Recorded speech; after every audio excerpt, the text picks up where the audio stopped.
नमस्कार। Forest management में अभी तक हम लोग उसके जो बेसिक्स हैं, जैसे कि फॉरेस्ट मैनेजमेंट क्या है, फॉरेस्ट मैनेजमेंट के अपने ऑब्जेक्टिव या एम या नीड या गोल्स क्या हैं। फॉरेस्ट सेक्टर काफ़ी डाइवर्स सेक्टर हैं, तो इसकी कुछ स्पेसिफिक पिकुलियरिटीज़ या इसके क्या चैलेंजेस हैं। फॉरेस्ट में प्राइवेट सेक्टर भी है और पब्लिक सेक्टर भी।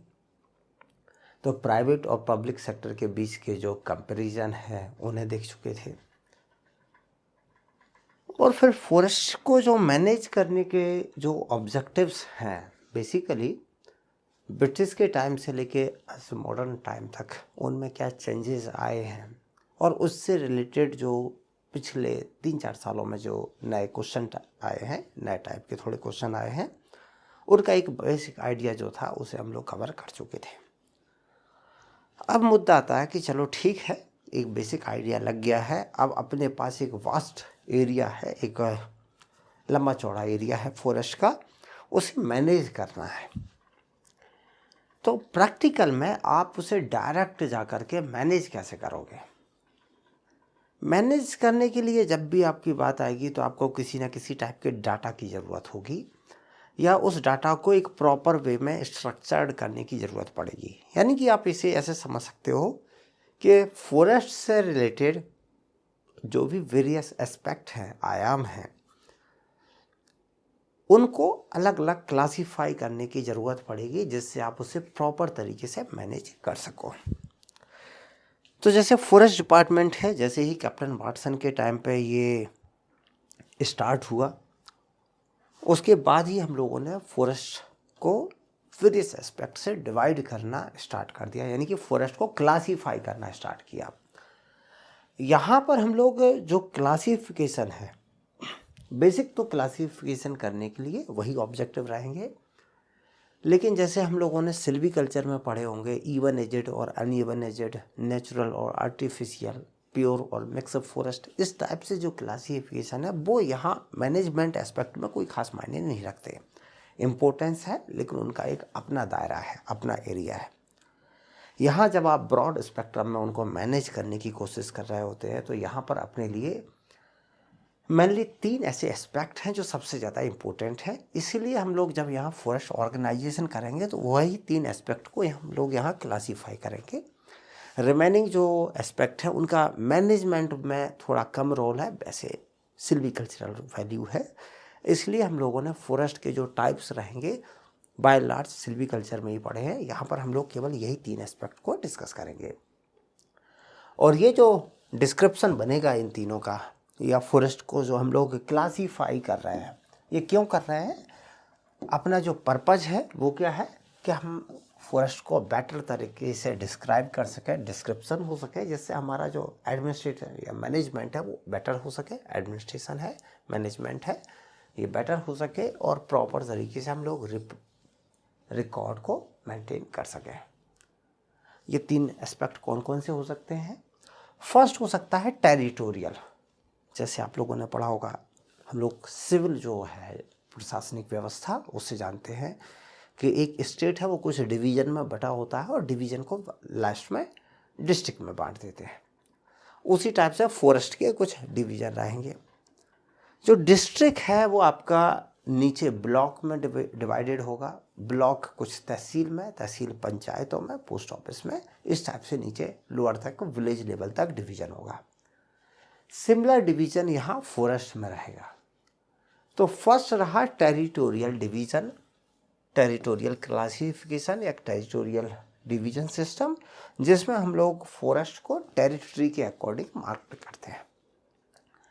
सेकेंड डिवीज़न रहता है एडमिनिस्ट्रेटिव या ऑर्गेनाइजेशन, जिसमें जो एडमिनिस्ट्रेटिव स्ट्रक्चर है, जैसे IFS, उसके नीचे ACF है, RFO, डेप्यूटी रेंजर, फॉरेस्टर और फॉरेस्ट गार्ड। ये जो स्टेट लेवल पे, डिस्ट्रिक्ट लेवल से जो नीचे की स्ट्रक्चर है उसकी स्टडी, उसके ऊपर और सेंटर की, वो चीज़ों को देखते हैं। थर्ड होता है सिल्वीकल्चरल या मैनेजमेंट या टेक्निकल क्लासिफिकेशन। इसमें हम लोग वर्किंग प्लान बनाते हैं, जो अब सर्कल लेवल पे बन रहा है, उस वर्किंग प्लान को जब अप्लाई करते हैं तो वेरियस टाइप के सिल्वीकल्चरल टूल्स हैं जिन्हें हम लोग फॉरेस्ट पे अप्लाई करते हैं, जिससे उसको प्रॉपर तरीके से मैनेज कर सकें, उसको इनरिच कर सकें। अब जब हम लोग सिल्वीकल्चरल ऑपरेशन अप्लाई करते हैं तो वो टेरिटोरियल के हिसाब से तो नहीं चल पाते हैं, क्योंकि फॉरेस्ट का डिस्ट्रीब्यूशन अपने हिसाब से है। ट्री स्पीसीज ऐसे तो नहीं बटेंगे कि भाई ये एक ब्लॉक है, इसके में केवल टीक ग्रो करेगा। साल की टीक के साथ फाइट हो गई, साल बोल रहा है कि मैं हल्द्वानी ब्लॉक में ग्रो नहीं करूँगा, मैं केवल लाल कुआ या सपोज कोई उधम सिंह नगर या कोई अदर ब्लॉक है, मैं केवल इसी ब्लॉक में ग्रो करूँगा। फॉरेस्ट वेजिटेशन में तो ऐसा कोई डिवीज़न है नहीं। तो वहाँ पर जब आप प्रैक्टिकल अप्लाई करते हैं तो जब सिल्वीकल्चरल डिवीज़न की बात आएगी तो उसकी वेजिटेशन की कंपोजिशन के हिसाब से हम लोग फॉरेस्ट को डिवाइड करेंगे। तो थर्ड आपका मैनेजमेंट या सिल्वीकल्चरल डिवीज़न। इस टाइप से सेम फॉरेस्ट एरिया रहेगा, उसे 3 टाइप से डिवाइड किया जाएगा। समझाने के लिए आप इसे ऐसे समझ सकते हैं कि मिलजुल करके ये 100 स्टूडेंट का ग्रुप है। आप एक बार उसे वेट के हिसाब से डिवाइड कर लो। वो लोग जिनका वेट 60 kg से ऊपर है, 60 से 40 के बीच में है, 40 से नीचे है, एक बार आप उन्हें हाइट के अकॉर्डिंग कर लो। 165 सेंटीमीटर से ज़्यादा के हाइट के हैं, 165 से 140 के हैं, 140 से नीचे के हैं। या आप उनकी रनिंग की स्पीड से देख लो। लोग वही हैं, अलग अलग एस्पेक्ट हैं उनको क्लासीफाई करने के। उस टाइप से हम लोग यहाँ 3 एस्पेक्ट में देख के चल रहे हैं। फर्स्ट एस्पेक्ट लिखते हैं हम लोग टेरिटोरियल क्लासिफिकेशन। टेरिटोरियल क्लासिफिकेशन हम लोग डिस्ट्रिक्ट या उसके ऊपर नहीं देखेंगे, वहाँ पर कोई खास सेंस नहीं जाता है। जैसे जनरल एडमिनिस्ट्रेशन में एक स्टेट जो है वो डिवीज़न में बटा होता है।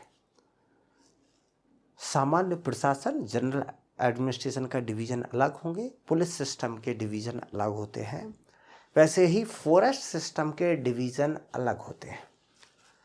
ऐसा संभव है, जनरली ऐसा ही होता है कि जो आपका डिवीज़न है, जैसे कि मेरा जो डिस्ट्रिक्ट है जहाँ से मैं अभी क्लास ले रहा हूँ, ये है ग्वालियर। ये ग्वालियर डिस्ट्रिक्ट है, ठीक है। ये है जनरल एडमिनिस्ट्रेशन का। यहाँ पर हमारे यहाँ फॉरेस्ट कम है, तो हुआ ये है कि हमारे यहाँ का जो फॉरेस्ट डिवीज़न है वो भी ग्वालियर डिवीज़न का ही एरिया इन्होंने फॉरेस्ट वालों को भी दे रखा है। मतलब दोनों का सेम है। यही ग्वालियर डिवीज़न है और फॉरेस्ट्री वालों के पास भी यही एरिया है, उनका भी डिवीज़न सेम है।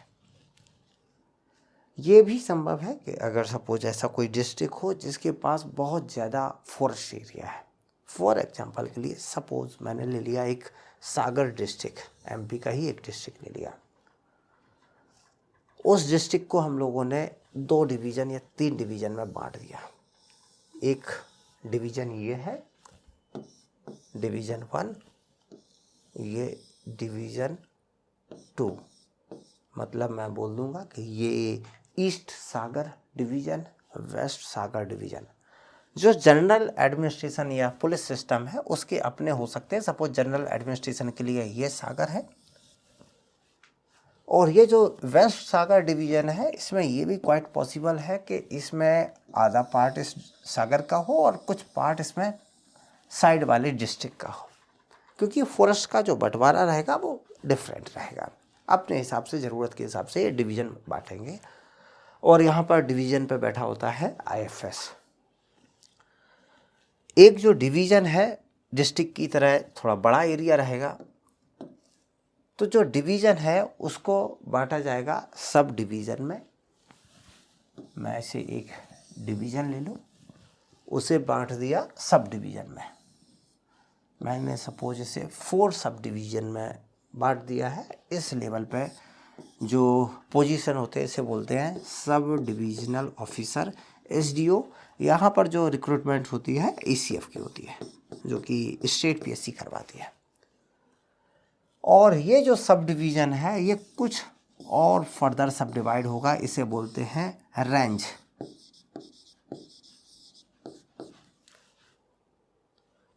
ये यहाँ पर जो अपना रेंजर या आरएफओ की जो रिक्रूटमेंट होती है पीएससी के थ्रू, ये दोनों पोस्ट स्टेट पीएससी के थ्रू भरी जाती हैं। रेंज जो है वहाँ पर रेंजर की रिक्रूटमेंट की जाएगी, वो रहा। इससे रेंजर से जो ऊपर की पोजीशन है, रेंजर और उसके ऊपर की पोजीशन, इनमें कोई खास चेंजेस होते नहीं हैं।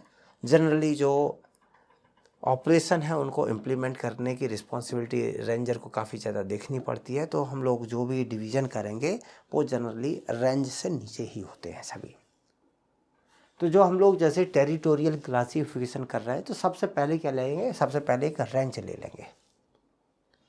एक जो रेंज है जो कि किसके अंडर होगी, एक रेंजर के अंडर होगी। इस रेंज को कुछ छोटे, क्योंकि रेंज क्या होगा, आप ऐसे मान लीजिए रेंज जैसे कि एक तहसील या तालुका काफ़ी बड़ा एरिया होगा, सपोज 25,000 या 30,000 हेक्टेयर हो सकता है, कुछ और भी बड़ा एरिया हो जाए। अब इतने बड़े रेंज को एक रेंजर जब मैनेज करेगा तो संभव नहीं है कि एक साथ पूरा प्रॉपर वे में मैनेज कर सके। तो उसे क्या करेगा, टेरिटोरियल के हिसाब से उसे कुछ छोटे छोटे पार्ट में बांटेगा। वो क्या करता है, इसे बांटता है ब्लॉक में। मान लीजिए इसने एक ये ब्लॉक बना दिया, इसका यही एरिया है, इसने एक ब्लॉक बना दिया, दूसरा ब्लॉक बना दिया, तीसरा ब्लॉक है, चौथा, 1 2 3 4 5, ऐसे 5 ब्लॉक बन गए। ये ब्लॉक है बाकायदा जो अपने डॉक्यूमेंटेशन है उसमें हो गए, और हर एक ब्लॉक का प्रॉपर नेम होता है।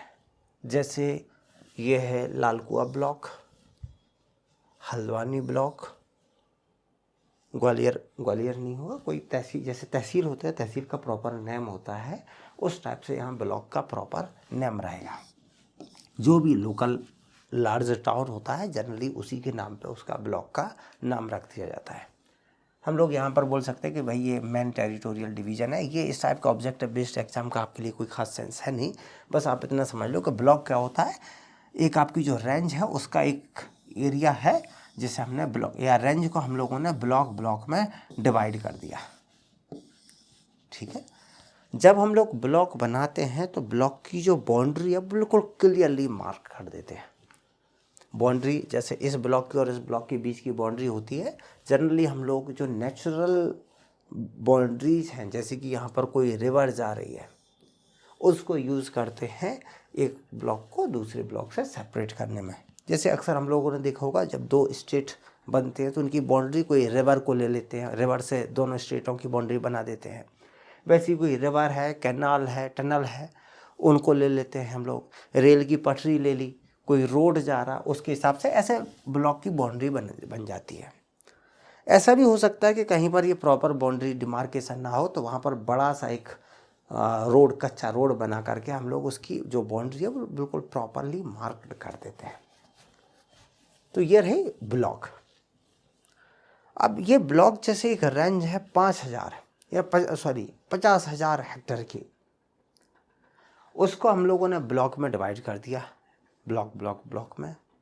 लेकिन ये ब्लॉक जो है वो भी बड़े होंगे। तो एक ब्लॉक को जैसे मान लीजिए ये ब्लॉक है 5,000 का, 5,000 हेक्टेयर का। 5,000 हेक्टेयर का काफ़ी बड़ा एरिया हो जाता है। एक जो रेंज है उस पर तो रेंजर है, यहाँ पर ब्लॉक मेंटेन कर रहा होगा एक डेप्यूटी रेंजर।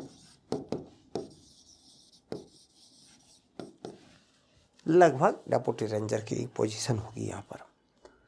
उसके लिए 5,000 हेक्टेयर मैनेज करना आसान टास्क नहीं है। तो वो क्या करेगा, इस ब्लॉक को फर्दर सब डिवाइड करेगा। वो इन्हें डिवाइड कर देगा किसमें, कंपार्टमेंट में। कंपार्टमेंट, और कंपार्टमेंट के होते हैं नंबर, जैसे कंपार्टमेंट नंबर 602, 603, 608। ये आप बिल्कुल ऐसे समझ लो जैसे अगर आपने ग्रामीण एरिया से अगर आप रिलेटेड हैं, आपके घर में ज़मीन है, तो आप ब्लॉक को मान लीजिए अपनी तहसील, और जो तहसील है वो उसमें आपके गांव में जो आपके खेत होंगे उनके हर एक खेत का एक नंबर होता है। सिमिलरली हम लोग यहाँ ब्लॉक को कुछ कंपार्टमेंट में बांटते हैं और हर कंपार्टमेंट का एक प्रॉपर नंबर होता है, 602, 3, 4, 1, 2, 3 से शुरू होते हैं और ये 1000 तक जाते हैं, क्योंकि ये पूरे के पूरे ब्लॉक में नंबरिंग होती है।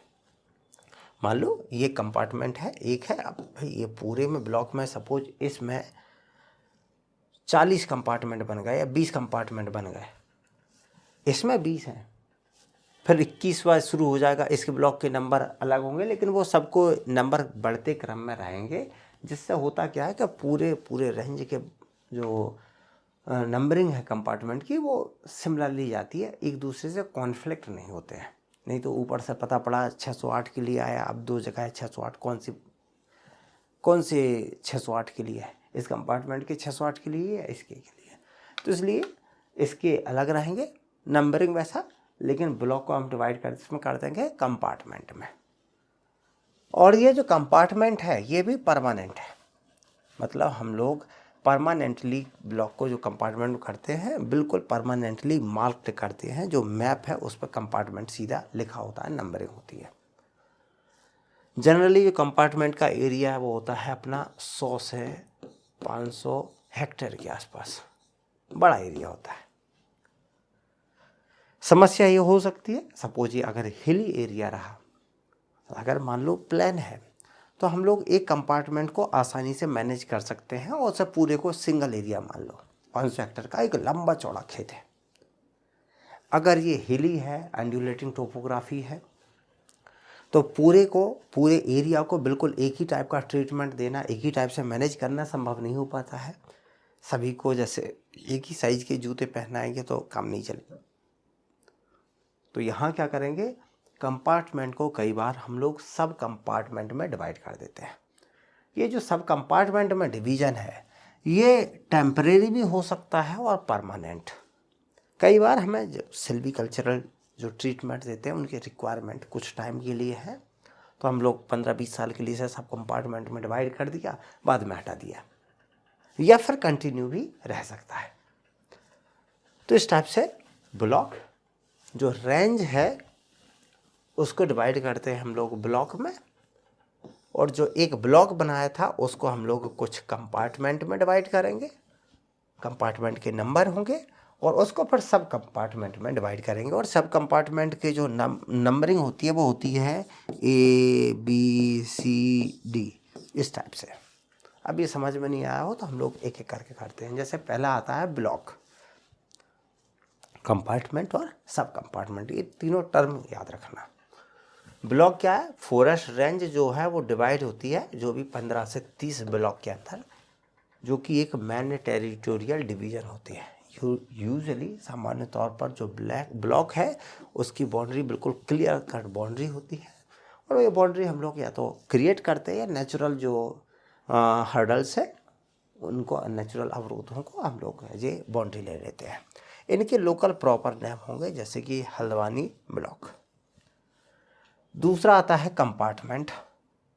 फॉरेस्ट ब्लॉक को हम लोग कंपार्टमेंट में डिवाइड करते हैं, several forest block is divided into several compartment, जो कि परमानेंटली डिफाइंड टेरिटोरियल यूनिट है। परमानेंट है यानी कि मैप पे परमानेंटली इन्हें मार्क किया जाता है, किसके लिए, वही एडमिनिस्ट्रेटिव और रिकॉर्ड पर्पज के लिए।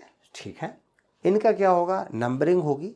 इनके नंबर कैसे होंगे, अरेबिक नंबर, जैसे 1 2 3 4 इस टाइप के जो है उनके नेमिंग होगी इनकी। और ये जब वर्किंग प्लान लगाया जाता है तो जनरली इसी लेवल पे अप्लाई किया जाता है, कंपार्टमेंट लेवल पे। साइज एक एवरेज है। अब हम लोग एक मैप देख लेते हैं। जैसे ये एक मैप है, ये एक जो फॉरेस्ट गार्ड है उसका मैप है।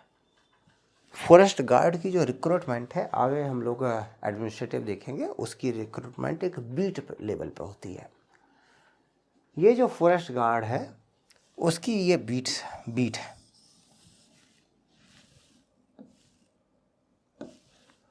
उसके पास ये बीट है, ठीक है, ये उसकी बीट का एरिया है।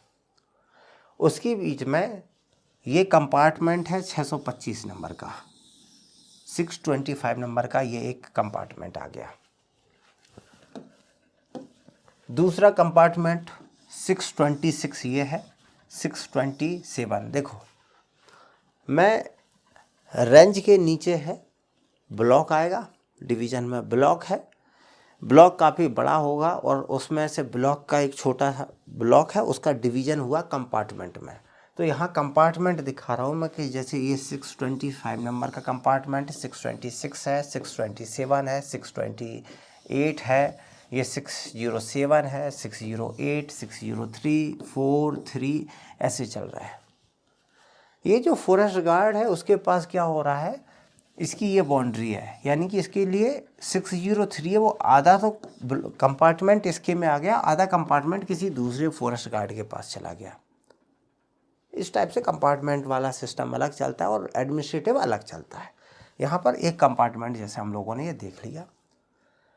कंपार्टमेंट की भी बाउंड्री जो है ब्लॉक की बिल्कुल डिमार्केटेड होती है, क्लियर होती है, उतनी इसकी क्लियर नहीं होगी। और इसके जनरली हम लोग कंपार्टमेंट की जो बाउंड्री है वहाँ पर पिलर्स लगाते हैं। ये जैसे बाउंड्री बन रही है इसकी कंपार्टमेंट की 625 की, ये 624 है, वहाँ पर इस टाइप के पिलर बनाए जाते हैं। यहाँ पर जैसे पिलर को इन्होंने नंबर दिया है, एमपी में मुनारा बोला जाता है, अलग अलग स्टेट में इनके नाम अलग हो सकते हैं। पिलर की स्ट्रक्चर कैसे बनती है, क्या है, ज़्यादा डिटेल में नहीं देखना होता, लेकिन अगर आपका इंटरेस्ट है तो इसकी पीपीटी में ये लिंक दी गई है। महाराष्ट्र फॉरेस्ट डिपार्टमेंट ने इस पर ऑलरेडी एक वीडियो बनाया है, आप उसे वॉच कर लेना, तो आपको पिलर के बारे में एक बेसिक आइडिया आ जाएगा। इस टाइप से पिलर लगा के हम लोग अपने जो कंपार्टमेंट है उसकी बाउंड्री डिमार्केटेड कर देते हैं। फिर आता है सब कंपार्टमेंट, कंपार्टमेंट को फर्दर सब डिवाइडेड करते हैं, और वो किस में करेंगे हम लोग, A B C D, ये इसकी डेफिनेशन है। आ subdivision of compartment, sometime temporary और समटाइम परमानेंट। जहाँ ज़रूरत है कुछ टाइम के लिए, या हम लोग हमेशा परमानेंट का मतलब डॉक्यूमेंटेशन में वो प्रॉपर तरीके से डिमार्केट कर दिया गया।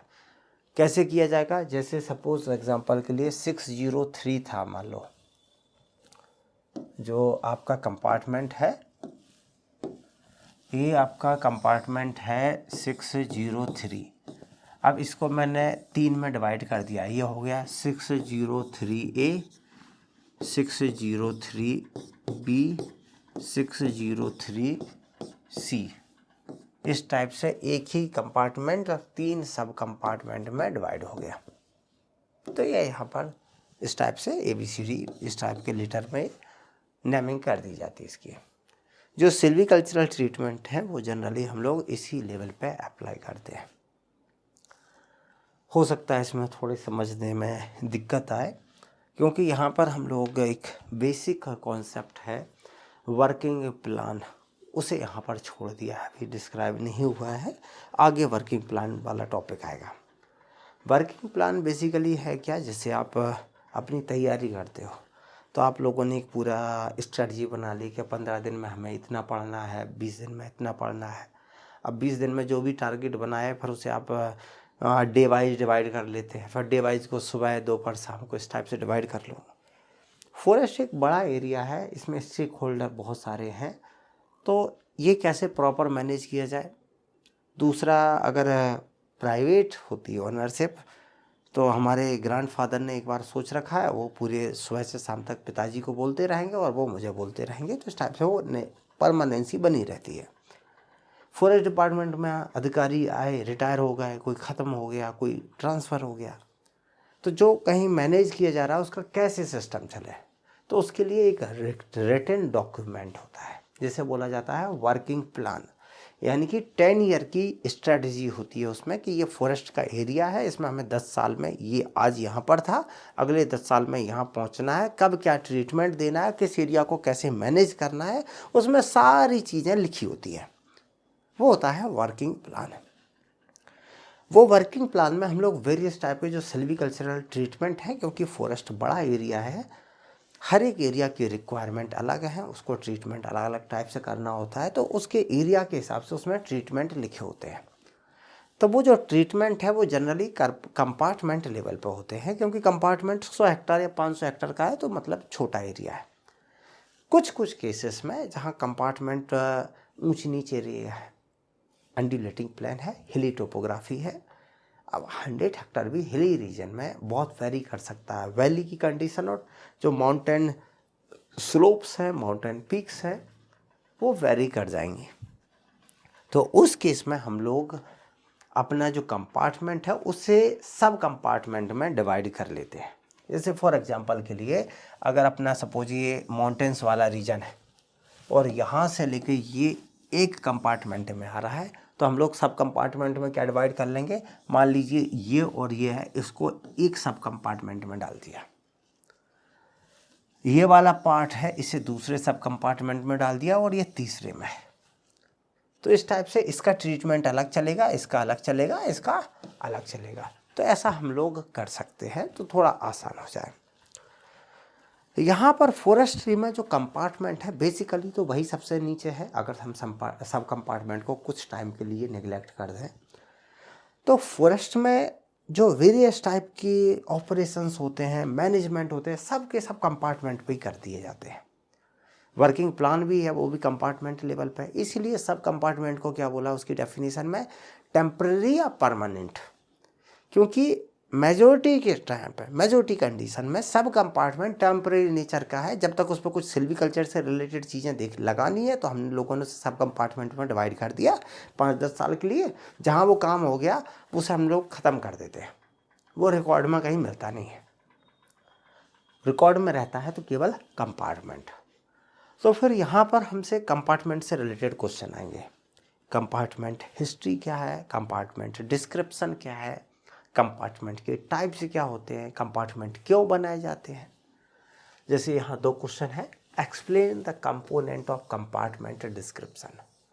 कंपार्टमेंट का जो डिटेल्स है, मीन्स एक कंपार्टमेंट जो होता है उसके एक पूरा बायोडाटा वो है, उसका डिस्क्रिप्शन, उसमें क्या क्या होता है, कौन कौन से कंपोनेंट रहेंगे, कंपार्टमेंट क्या है, इसकी स्टडी और डिस्क्रिप्शन हमें भाई क्यों रिक्वायर्ड है उस पर लिखना था 19 में। इसे देख लेते हैं। फर्स्ट से हम लोग देखते हैं कंपार्टमेंट के टाइप। हम लोगों ने यहाँ पर ये तो देख लिया कि ब्लॉक आया उसको कंपार्टमेंट में डिवाइड करते हैं और उसे सब कंपार्टमेंट मेन यूनिट है उसको देखते हैं। जनरली हम लोग जब भी फॉरेस्ट वालों से बात करें तो वो बोलेंगे कंपार्टमेंट 2 टाइप के होते हैं, पीएफ और आरएफ। अब समझ में नहीं आता ये पीएफ और आरएफ क्या है। फॉरेस्ट एक्ट जो है, इंडियन फॉरेस्ट एक्ट, भारतीय वन अधिनियम 1927, उसके अंडर अपना जो देश का फॉरेस्ट है उसे हम लोग 4 टाइप से डिवाइड करते हैं। उसमें मेनली 2 टाइप है, प्रोटेक्टेड फॉरेस्ट और रिजर्व फॉरेस्ट।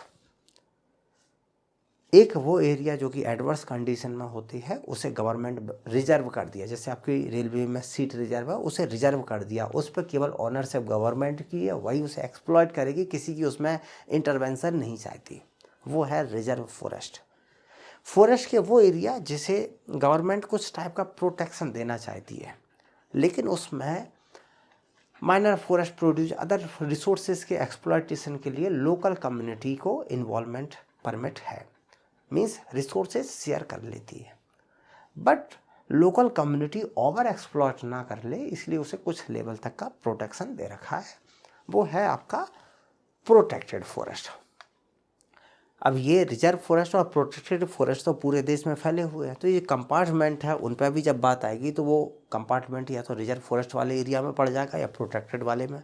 तो इस टाइप से वो कंपार्टमेंट को हम 2 टाइप से बोल सकते हैं कि ये रिजर्व आरएफ कंपार्टमेंट है या प्रोटेक्टेड फॉरेस्ट वाला कंपार्टमेंट यानी कि पीएफ कंपार्टमेंट है। तो एक उसके लेवल ऑफ प्रोटेक्शन के बेस पे हम लोग बोल सकते हैं कि ये पीएफ कंपार्टमेंट है या आरएफ कंपार्टमेंट। दूसरा हम लोग साइज के बेसिस पे कर सकते हैं कि स्मॉल है, मीडियम है, लार्ज है, किस टाइप का साइज है उसका, उसके बेस पे देख सकते हैं। दूसरा मुद्दा आता है कंपार्टमेंट हिस्ट्री क्या होती है। देखो ये जो वर्किंग प्लान की बात हम लोग कर रहे थे, 10 साल बाद जब आप प्लान बनाओगे तो प्लान बेसिकली हम लोग अप्लाई कर रहे हैं, लास्ट यूनिट कंपार्टमेंट है सबसे नीचे की।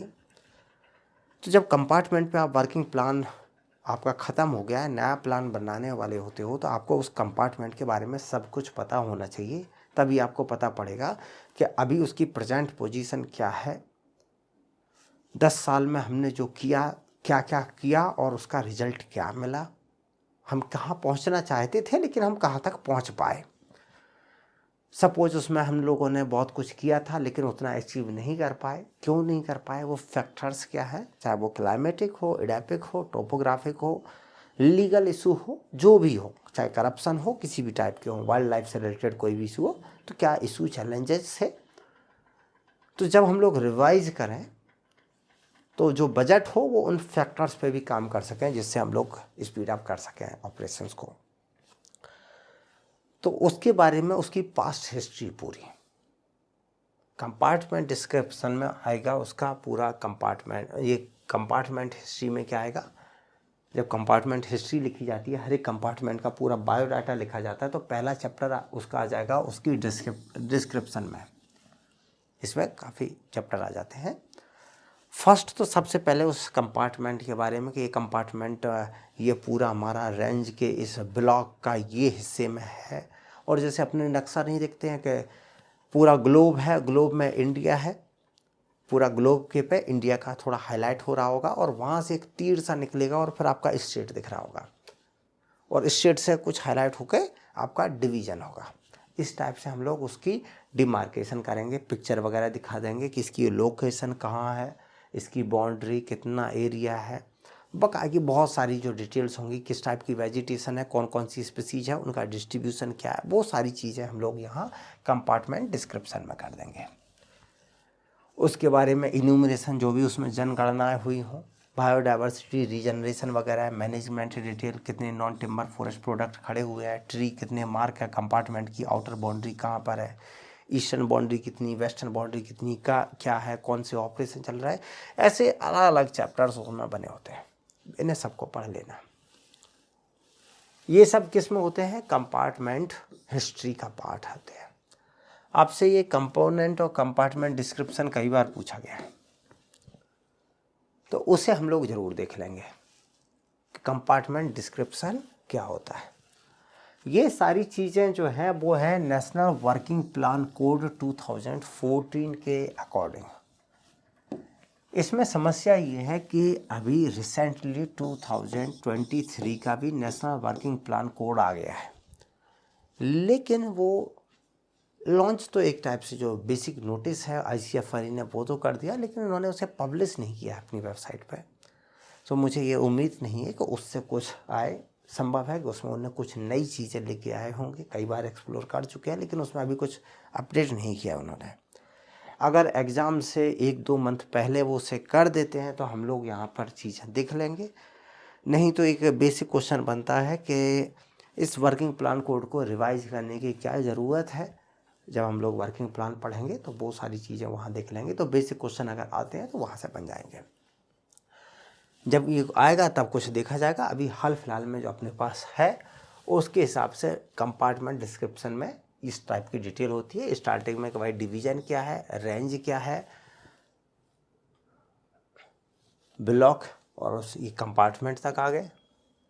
अब कंपार्टमेंट तक जब आप आ जाते हो फिर उसमें रहेगा कंपार्टमेंट का एरिया कितना है, जिसमें आपका उसका टोटल एरिया कितना है, कितने पे जंगल खड़े हुए हैं, कितना है जो कि खाली पड़ा है, उसकी location, map, eastern boundary, western boundary, north south boundary, legal status, इसमें सबकी सब गवर्नमेंट की है, ऑनरशिप गवर्नमेंट की है, कुछ प्राइवेट है, कितनी है, कहाँ है, उसका मैप वाइज डिस्ट्रीब्यूशन, मीन्स उसका जो लीगल का है टेरिटोरियल, बहुत सारी डिटेल्स उसमें, लैंड यूज़ किस इस पूरे एरिया का किस किस टाइप से हम लोग यूज़ कर रहे हैं। कहीं पर फॉरेस्ट डिपार्टमेंट की बिल्डिंग्स होंगी, कहीं रोड्स होंगी, कहीं चेक डैम बने होंगे, ब्रिजेज हो सकते हैं, बहुत सारे जो डिफरेंट यूजेज हैं। Topography, altitude, aspect, gratitude, rock, soil कैसी है, वेजिटेशन कैसी है, इसमें पूरी डिटेल लिस्ट आती है। आगे आपको नोट्स वगैरह में पूरी वो दिख जाएगी। तो इस टाइप से कंपार्टमेंट हम लोग डिस्क्रिप्शन देख लेते हैं। तो आपका रहा कंपार्टमेंट के टाइप, कंपार्टमेंट की हिस्ट्री और कंपार्टमेंट डिस्क्रिप्शन। डिस्क्रिप्शन है वो हिस्ट्री का ही पार्ट है। यहाँ तक मुद्दा अपना हो गया। एक क्वेश्चन ये आ जाता है कि ये जो हम लोग फॉरेस्ट को कंपार्टमेंट में डिवाइड करते हैं, ये करते क्यों हैं? ऐसा हमें क्या शौक आ गया है जिसकी वजह से हम लोग फॉरेस्ट को कंपार्टमेंट में डिवाइड कर रहे हैं? बेसिकली यहाँ पर जो है वो वही चीज़ है कि आखिर हम फॉरेस्ट को क्लासीफाई क्यों करते हैं। वही एडमिनिस्ट्रेटिव रिकॉर्ड प्रॉपर तरीके से हो जाए, स्पीसीज की आइडेंटिफिकेशन, ये सारी चीज़ें हैं, प्रॉपर मैनेजमेंट किया जा सके, वही बेसिक पर्पज़ है, वही यहाँ पर कंपार्टमेंट की डिवाइड करने के पर्पज़ है। वही लिख दिए, एक बार पढ़ लेना। एक तो जैसे कि हम लोग अपनी प्रायोरिटीज़ हैं, जो कोई एक बड़ा सा ब्लॉक है, कुछ में प्रायोरिटी ज़्यादा होनी चाहिए, किसी को कम होनी चाहिए, तो हम लोग सब कंपार्टमेंट या कंपार्टमेंट में डिवाइड कर लेंगे। तो वो एरिया जिन्हें ज़्यादा प्रायोरिटी उन कंपार्टमेंट में हम लोग हाईलाइट कर देंगे, उन पर ज़्यादा फंडिंग होगी। जिनको कम देने की ज़रूरत है उन कंपार्टमेंट को थोड़ा साइडलाइन कर देंगे।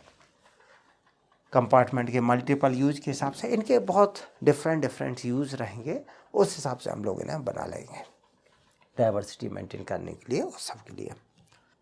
तो फॉरेस्ट को एक जो रेंज या टेरिटरी के हिसाब से जो डिवीज़न था वो हम लोग देख चुके हैं। दूसरा है फॉरेस्ट का डिवीज़न उसके एडमिनिस्ट्रेटिव या ऑर्गेनाइजेशन के हिसाब से। जैसे जैसे ग्रेजुअली टाइम चेंज हो रहा है, नई नई स्ट्रक्चर बीच में आती जा रही हैं। बीच में कई बार सुप्रीम कोर्ट कोई जजमेंट दे देता है, कई बार कोई हाई कोर्ट दे देता है, तो बीच बीच में नई नई बॉडी बन जाती है। तो जो स्ट्रक्चर है वो एक लेवल से ज़्यादा काफ़ी कॉम्प्लेक्स हो जाती है, उतने की हमें ज़रूरत है नहीं।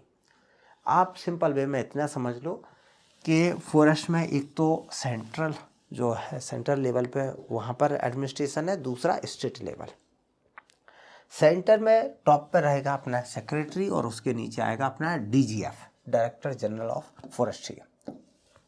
अब यहाँ पर सेक्रेटरी के नीचे बहुत सारी और भी चीज़ें हो सकती हैं, एडिशनल सेक्रेटरी, डेप्यूटी सेक्रेटरी, वो फिर लंबी चौड़ी चीज़ों में फंसने की ज़रूरत नहीं है। यहाँ पर मान लो कि सेक्रेटरी के नीचे DGF है और फिर इसके नीचे बहुत सारे एडिशनल DGF आ जाएंगे। कोई फॉरेस्ट कंजर्वेशन है, नेशनल टाइगर कंजर्वेशन अथॉरिटी है, वाइल्ड लाइफ है, कोई WII है, फिर बहुत सारे नीचे उसके नीचे IGF और डायरेक्टर्स होंगे वेरियस इंस्टीट्यूट के। ऐसी एक लंबी चौड़ी स्ट्रक्चर है सेंट्रल लेवल पे। मेन मुद्दा आता है स्टेट लेवल पे। स्ट्रक्चर समझना है, जिससे आप कभी क्वेश्चन करें या इंटरव्यू के टाइम पे फंसें तो आप उसे प्रॉपर तरीके से समझ सकें। रिटन में ऐसे अभी तक तो पूछा नहीं गया। आपकी जो पोजीशन है जब आपकी ज्वाइनिंग होगी वो होती है आपके डिवीज़न लेवल पे एज ए DFO, जो कि अपना IFS है, और इसे हम वो लोग बोलते हैं कि फॉरेस्ट एडमिनिस्ट्रेशन में एक किंग पेन है, क्योंकि मेजॉरिटी जो डिसीजंस हैं वो सभी इसी लेवल पे हैंडल होते हैं। आपके नीचे 3, 4, 5 जो भी होंगे वो सब डिवीज़न लेवल पे ACF होगा। जो पोस्ट है उसे बोलते हैं SDO। जैसे आपने तहसील जो ब्लॉक है, ब्लॉक लेवल पे SDM बैठता है, SDM के इक्वल पोजीशन है आपकी। उसके नीचे रेंजर, रेंज पे रहेगा RFO। अब इसमें भी 3 स्टार, 2 स्टार, 1 स्टार जैसा सिस्टम है। तो जनरली जो रेंजर है, यहाँ से आपकी वर्दी जो है वो शुरू होती है नीचे, ACF से ऊपर वर्दी है नहीं। ये 3 स्टार रहता है, कोई दिक्कत नहीं, बस बेसिक समझ लो। उसके नीचे रेंज को फर्दर सब डिवाइड किया जाता है, सब रेंज में और ब्लॉक में। ये इनका डिवीज़न अपना चलता रहेगा। यहाँ पर इसके नीचे जो रहता है वो डेप्यूटी रेंजर रहता है, और उसके नीचे फॉरेस्टर रहता है। ये फॉरेस्ट गार्ड नहीं, यहाँ पर रहेगा फॉरेस्टर, और उसके नीचे फॉरेस्ट गार्ड रहता है। तो सबसे लोएस्ट जो पॉइंट है एडमिनिस्ट्रेशन का, वो स्मॉलेस्ट फंक्शनल टेरिटोरियल यूनिट जो है वो है अपनी बीट। फॉरेस्ट जैसे जनरल एडमिनिस्ट्रेशन में गांव होता है, वैसा यहाँ पर बीट रहती है, उस पर एक फॉरेस्ट गार्ड रहेगा और उससे ऊपर चलेगी। DFO के ऊपर होगा सर्कल, वहाँ पर CF, फिर CCF और फिर PCCF। एक स्टेट में एक टॉप पे PCCF रहेगा। जनरली इसमें स्ट्रक्चर इस टाइप की है कि 2-3 स्टेट के ऊपर जो मिनिस्ट्री है अपनी, मिनिस्ट्री ऐसा नहीं कि PCCF के ऊपर सीधी मिनिस्ट्री है, मिनिस्ट्री और PCCF के ऊपर बीच में रीजनल, मिनिस्ट्री ने क्या किया है, अपने रीजनल ब्रांचेस ऑफिसेज खोल रखे हैं। जैसे हमारे यहाँ नागपुर में है, नागपुर का जो इनका रीजनल ऑफिस है वो MP, महाराष्ट्र, छत्तीसगढ़, इन तीनों स्टेट के जो PCCF है उनके ऊपर काम करता है, और फिर वो रीजनल के बाद फिर मिनिस्ट्री आती है। एक बेसिक स्ट्रक्चर है इनकी। अब अगर आप इन्हें कंपेयर करें तो आप ऐसे देख लो कि एक ये कॉमन सा फॉरेस्ट एरिया है, इस फॉरेस्ट एरिया को अगर हम लोग इसे कंपार्टमेंट सब कंपार्टमेंट के हिसाब से देखें, मान लो एक कॉमन एरिया, मतलब ये क्या है, एक रेंज है। इस रेंज को हम लोगों ने किस में बांटा, ब्लॉक में। ये एक ब्लॉक, ये दूसरा ब्लॉक, ये तीसरा ब्लॉक, चौथा ब्लॉक, पांचवा ब्लॉक। ये एक ब्लॉक था, इसको हम लोगों ने इसे कंपार्टमेंट में डिवाइड किया,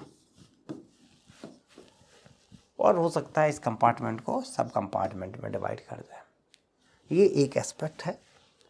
टेरिटोरियल के हिसाब से जो रेंज है सेम, उस रेंज को हम लोग अलग कर सकते हैं। जैसे यहाँ पर 5 में डिवाइड कर दिया है हम लोगों ने,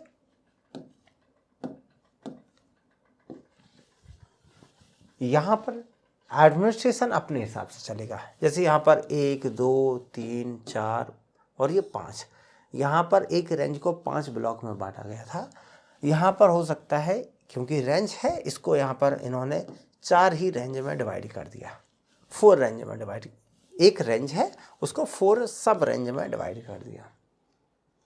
ऐसा हो सकता है कि एक जो सब रेंज है उसको कुछ बीच में डिवाइड कर दें। तो दोनों चीज़ें अलग अलग फंक्शन करती हैं। अब आता है अपना थर्ड पॉइंट, मैनेजमेंट या सिल्वीकल्चरल क्लासिफिकेशन। फॉरेस्ट एरिया है, उसे मैनेज करना है तो उस पर वेरियस टाइप के सिल्वीकल्चरल ट्रीटमेंट देने पड़ेंगे। ट्रीटमेंट के हिसाब से, क्योंकि वो सीधी सी बात है कि पूरी एक रेंज को एक ही टाइप का ट्रीटमेंट देना संभव नहीं है। रीजन एरिया काफ़ी बड़ा है, एक साइड से ट्रीटमेंट देंगे, लास्ट तक पहुंचने में महीने 2 महीने लग जाएंगे, तब तक इधर की कंडीशन बदल जाएगी। दूसरा, पूरा का पूरा एरिया प्लान नहीं होता है, अनड्यूलेटिंग होगी, मिट्टी सॉइल टाइप्स बदलेंगे, वेजिटेशन के टाइप्स बदलेंगे, बहुत दिक्कतें खड़ी हो जाती हैं।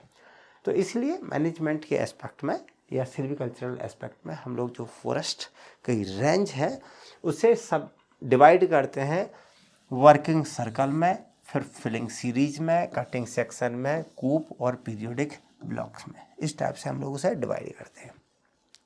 ये पिछली बार के क्वेश्चन भी था कि what is purpose of classifying forest. Forest को क्लासीफाई करने के क्या पर्पजेज हैं, हम लोग इस क्वेश्चन को आगे स्लाइड में देख लेंगे। How are the forest classified for silvicultural management. यहाँ ये सिल्वीकल्चरल जो सिस्टम था क्लासिफिकेशन, ये पूछा गया था 22 में। अब यहाँ पर देख लेते हैं। देखो, जिस फॉरेस्ट एरिया को हमें मैनेज करना है उसके लिए प्लान बनाया जाता है। पहले प्लान ये एक डिस्ट्रिक्ट जो डिवीज़न है, फॉरेस्ट का जो डिवीज़न है उस लेवल पर बनाया जाता था। 2014 का जो वर्किंग प्लान कोड है उसने क्या कर दिया, इसे बोल दिया कि ये डिवीज़न लेवल पे ना बन के ये डिवीज़न के ऊपर सर्कल लेवल पे बनेगा। यानी कि एक सर्कल में 2 या 3 डिवीजन्स होते हैं। आप डिवीज़न को डिस्ट्रिक्ट ले लो तो ये 2-3 डिस्ट्रिक्ट के ऊपर ही लेवल पे वर्किंग प्लान बनेगा। ठीक है, अब मान लीजिए मैं as a working plan officer हूँ, 3 डिस्ट्रिक्ट का मेरा एक बड़ा एरिया है। अब उस पूरे एरिया को जब मुझे मैनेज करना होगा तो मैं क्या करूँगा, पूरे 3 डिस्ट्रिक्ट का एरिया अगर मेरे पास है, काफ़ी बड़ा एरिया हो गया, मैनेज कैसे करूँगा, उसे कुछ छोटे छोटे पीस में पार्ट में डिवाइड करूँगा। तो मैं वर्किंग प्लान ऑफिसर हूँ, वर्किंग प्लान बना रहा हूँ, तो अपने पूरे वर्किंग प्लान एरिया को छोटे छोटे से पार्ट में डिवाइड करूँगा। उन्हें टर्म यूज़ करूँगा वर्किंग सर्कल। क्या होगा इन्हें, वर्किंग सर्कल। ऐसे समझ लो कि मैंने उस पूरे एरिया में ऐसे वर्किंग सर्कल, ऐसे स्फीयर बना दिए।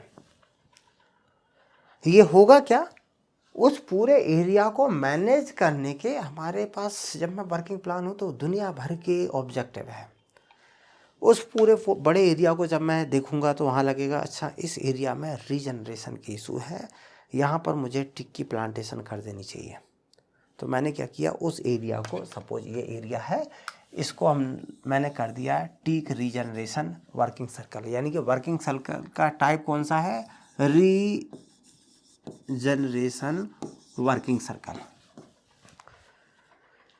फॉरेस्ट का ये वाला एरिया ऐसा था जहाँ पर बायोडाइवर्सिटी की कोई इशू थे, तो मैंने उस एरिया को बायोडाइवर्सिटी कंजर्वेशन वर्किंग सर्कल बना दिया।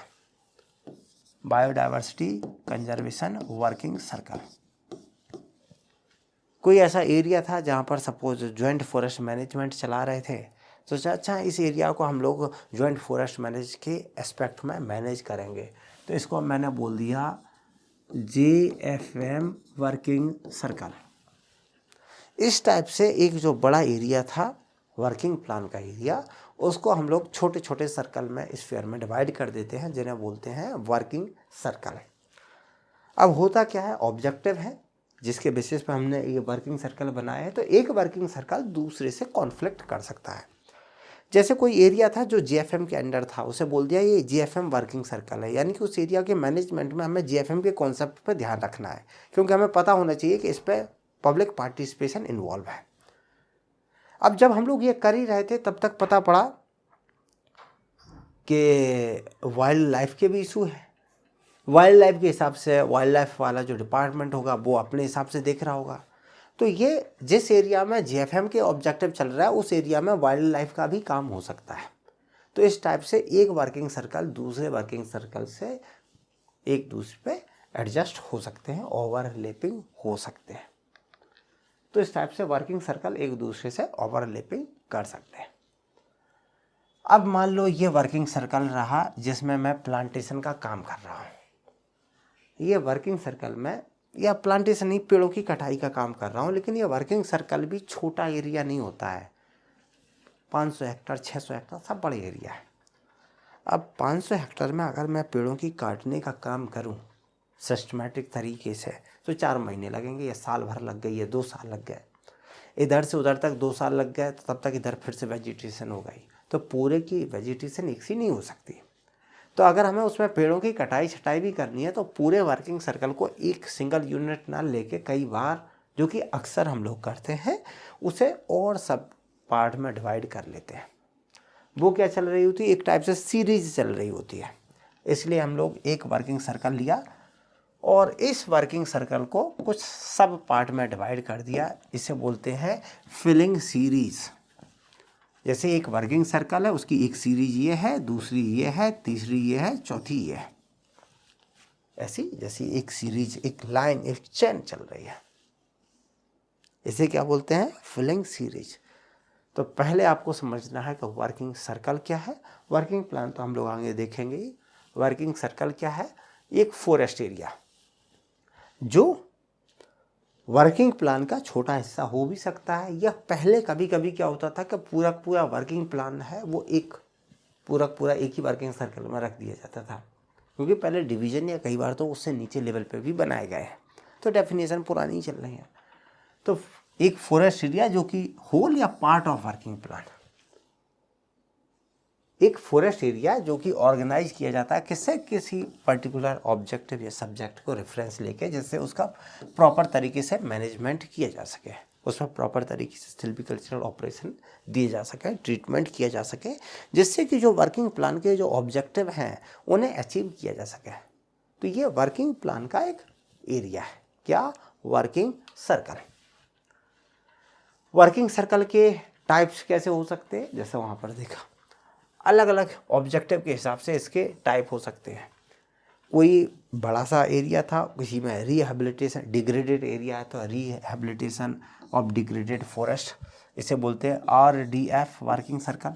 RDF rehabilitation of degraded forest, RDF working circle. PIWC plantation working circle या P वर्किंग सर्कल।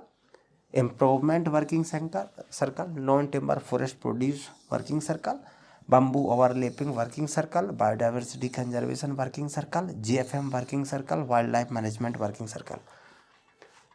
कहने का मतलब है जैसे एक जब सर्कल लेवल पर वर्किंग सर्कल बनाए गए, 25 ऐसे वर्किंग सर्कल हैं जो जिन पर बम्बू प्लांटेशन का काम करना है। तो जो बम्बू प्लांटेशन वाला प्रोजेक्ट चल रहा होगा, मिशन जो चल रहा होगा, वो केवल उन वर्किंग सर्कलों पे अपना एस्पेक्ट ध्यान देंगे, उन पे ध्यान देंगे। बका के वर्किंग सर्कल में क्या चल रहा है उन्हें कोई मतलब नहीं है। तो ऐसे जो अलग अलग डिवीजन है फॉरेस्ट के, वो अपने हिसाब से वहाँ काम कर रहे होते हैं। तो ऐसे वर्किंग सर्कल के डिवीजन बन जाते हैं। जैसे यहाँ क्वेश्चन आया था बीच में, डिफाइन वर्किंग सर्कल, कर सकते हो अब आप, ये पूरा लिखा है।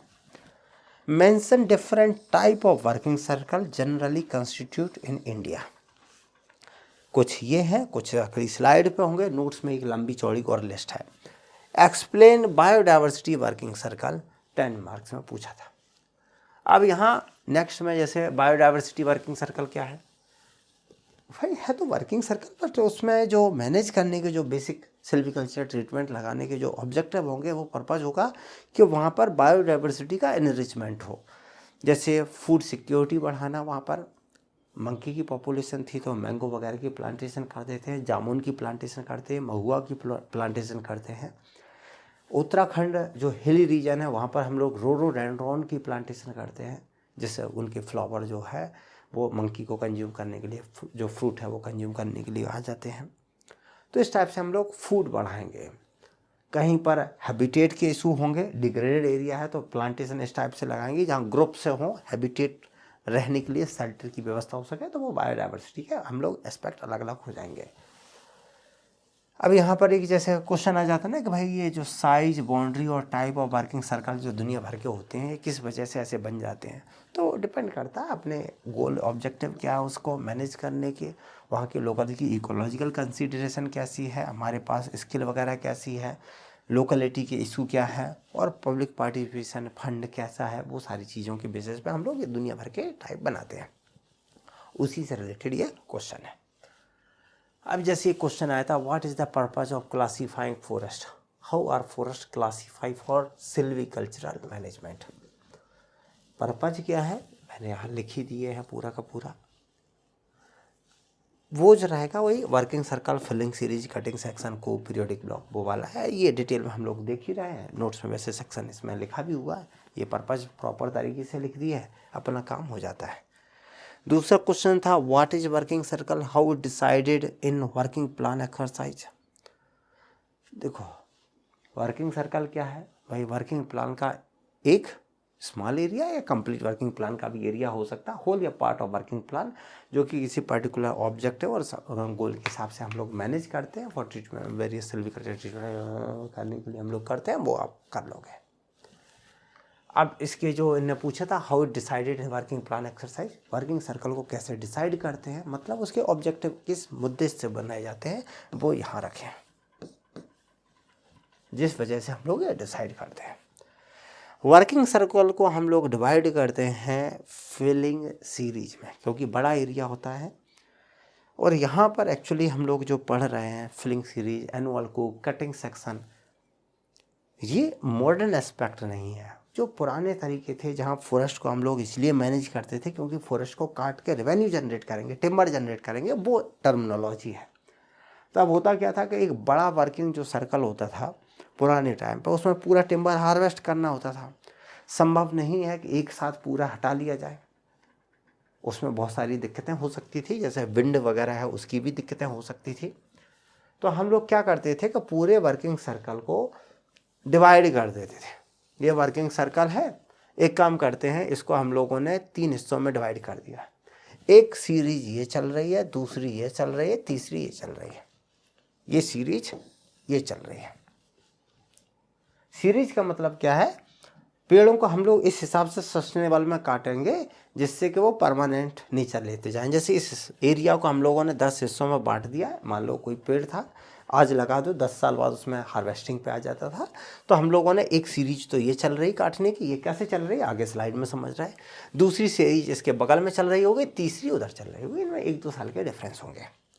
अब ये चल कैसे रही होगी, मान लो स्टार्टिंग करते हैं, कभी फॉरेस्ट कैसा भी हो, पहाड़ में गया फर्क नहीं पड़ता। हमारे पास मान लो ऐसा कोई भी फॉरेस्ट रहा होगा कि फॉरेस्ट को रीजनरेट होने में 10 साल लगते थे। ये आदमी इसमें जाता है और पहले साल इसके एक एरिया को हार्वेस्ट करेगा। इसने इसको यहाँ पर हार्वेस्ट करके साफ कर दिया। नेक्स्ट ईयर गया हार्वेस्ट करने के बाद, तो उसने इस एरिया की वेजिटेशन को 0 कर दिया। लेकिन तब तक इस एरिया की वेजिटेशन को क्या हो गया, 1 ईयर हो गया ना, 1 साल से वो ज़मीन खाली पड़ी होगी, पुरानी वेजिटेशन में कोपाइसिंग करके नई ग्रोथ आ चुकी होगी, तो वहाँ पर 1 साल की वेजिटेशन हो चुकी है। इसने अब इसको हार्वेस्ट किया। नेक्स्ट ईयर ये आगे बढ़ेगा, इसने यहाँ की वेजिटेशन को काटा, तब तक यहाँ की वेजिटेशन 2 साल की हो गई, यहाँ की वेजिटेशन 1 साल की हो गई। ये फिर आगे बढ़ा, तब तक इसको काटा, यहाँ की वेजिटेशन अब 3 साल की हो गई, 2 साल की हो गई, 1 साल की हो गई। यही ये काटते काटते काटते लास्ट तक जाएगा। तब तक क्या हो जाएगा कि जहाँ तक ये पहुँच रहा होगा तब तक यहाँ पर वापस अगेन 10 ईयर की वेजिटेशन हो चुकी होगी। ये पूरी की पूरी एक चैन सी बन जाएगी। इससे क्या होगा कि उसे हर साल एक इक्वल अमाउंट में टिम्बर काटने को मिल रहा है। हर साल मान लीजिए इस एरिया में 20 पेड़ उग रहे हैं, 20 पेड़ इसे मिलते हैं काटने को, तो एवरी ईयर उसे एक फिक्स अमाउंट में टिम्बर हार्वेस्टिंग को मिल रहा है। मतलब मार्केट में टिम्बर की फिक्स्ड सप्लाई है, सस्टेनेबल सप्लाई है। ये एक सीरीज चला रहा है, इसे बोलते हैं फिलिंग सीरीज। हो सकता है ये दूसरी सीरीज चला रहा होगा, तीसरी चल रही होगी, कहीं चौथी चल रही होगी, और ये सारी की सारी सीरीज एक ही वर्किंग सर्कल के अंडर होगी। इस सीरीज के साथ कई बार समस्या ये होती है, जैसे एक क्वेश्चन आया था, what do you mean by felling coupe illustrate. इसके साथ एक समस्या ये होती है कई बार कि ऐसी टोपोग्राफी जो कि काफ़ी रग्ड टोपोग्राफी है, ऊंच नीच बहुत ज़्यादा है, जहाँ हवा बहुत तेज चल रही है, या यहाँ पर विंड और सॉइल एरोजन के टेंशन बहुत ज़्यादा है, उस केस में अगर हम लोग ऐसे चलते हैं तो क्या होता है कि जब ये यहाँ से कट के, जैसे पुराने वाला में ये जा रहा था, यहाँ से ये आगे बढ़ता जा रहा है, अगर इधर कोई अटैक पड़ गया तो पता पड़ा कि इसका प्रॉपर रीजनरेशन हुआ नहीं है और ये यहाँ से काट काट के यहाँ तक पहुँच गया। परिणाम क्या होगा कि ये जो है, जैसे ये एक बार फिर काटेगा तब तक ये चैन फिर से साइकिल वो चलती रहेगी उसकी, मतलब उसे हमेशा टिम्बर मिलता रहेगा। लेकिन अगर कहीं बीच में डैमेज होगा तो होगा क्या कि ये साइकिल उसे प्रॉपर तरीके से नहीं मिल पाएगी। तो ऐसी दिक्कतें बढ़ जाती हैं। खासकर समस्या होती है कि विंड, फ्रॉस्ट, इन सारी चीज़ों की वजह से।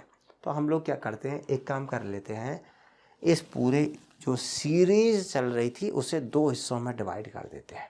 इसे बोलते हैं कटिंग सेक्शन। करेंगे क्या, देखो ये सीरीज चल रही थी तुम्हारी, वही चलेगी, जो सीरीज चल रही थी वही चलेगी, कोई दिक्कत नहीं है। बस काटने में हम लोग क्या करेंगे, पहले साल यहाँ काटा, दूसरी साल यहाँ ना काट के दूसरी साल यहाँ काटेंगे, फिर तीसरी साल, चौथे साल, 5वें साल, 6वें साल, 7वें साल, 8, 9, 10, इस टाइप से हम 2 एरिया में काटेंगे। ये चलेंगे पूरा एक ही, बस 2 जगह से काटेंगे। तो इस टाइप से ये 2 में बटेगा। इन्हें बोलते हैं कटिंग सेक्शन। और ये इसलिए बना देते हैं यहाँ पर इस टाइप की एडवर्स कंडीशन हो तो ये 2 पैच में रहेंगे तो होगा क्या, इनको ज़्यादा प्रोटेक्शन मिल जाएगा। Avoid felling in continuous scope. ठीक है, सब डिवीज़न है फिलिंग सीरीज का, जिससे कटिंग को और रेगुलेट किया जाए और जो एडवर्स वेदर के, सॉइल के, रीजनरेशन के इशू है उन्हें कम किया जा सके। प्रोटेक्शन अगेंस्ट ये वन है। एक टर्म आता है कूप। हर साल जो एरिया ये कट कर रहा है, हर साल जिस एरिया की वेजिटेशन को ये कट कर लेता है, ये इसे बोला जाता है एनुअल कूप। क्या, एनुअल कूप। एनुअल फिलिंग एरिया उसे बोला जाता है कूप या एनुअल कूप। आगे और भी टर्म आएंगे उसके। अब यहाँ पर कुछ क्वेश्चन है लास्ट में, यहाँ पर अपना करके ये टॉपिक का इशू खत्म हो जाता है। What do you mean by forest compartment, forest block, compartment history. यहाँ देखो कंपार्टमेंट हिस्ट्री ने पूछ लिया था, compartment history, working circle, plantation coupe, describe in detail. अब यहाँ पर प्लांटेशन कूप, आपको जो एनुअल कूप है वो कूप का एरिया समझ में आ गया कि जो एनुअल फिलिंग एरिया है या एनुअल प्लांटेशन, वो एरिया जिसमें हर साल चाहे तो आप पेड़ काटने का काम कर रहे हो या प्लांटेशन का काम कर रहे हो, लेकिन वो हर साल का जो वर्किंग एरिया है वो कूप बोला जाता है। प्लांटेशन कूप का मतलब जिसमें आप हर साल प्लांटेशन का काम कर रहे हो। अगर हर साल कटाई का काम कर रहे हैं तो हम लोग बोलते हैं फिलिंग कूप। जनरली पहले हम लोग काट के फिर प्लांटेशन काटते हैं तो एक ही कूप होता है, उसी को हम लोग फिलिंग कूप बोल देते हैं और फिर प्लांटेशन कूप बोल देते हैं।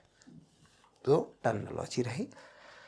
यहाँ पर आके अपना ऑर्गेनाइजेशन वाला मुद्दा ख़त्म हो जाता है।